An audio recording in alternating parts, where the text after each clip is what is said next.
They're called cvite. They're anise. They're almost like a sponge cake. They're sort of our go-to cookie.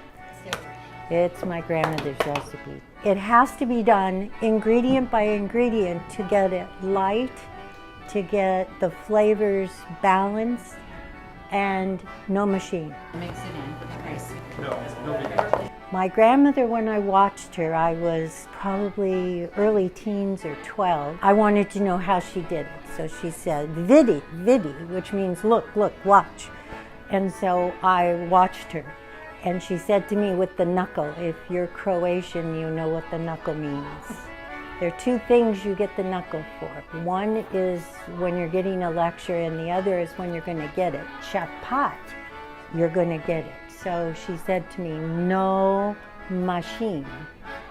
And so I have never used anything but brawn, because there's a lot of beating that goes on. This recipe connects family together. It's the flavors.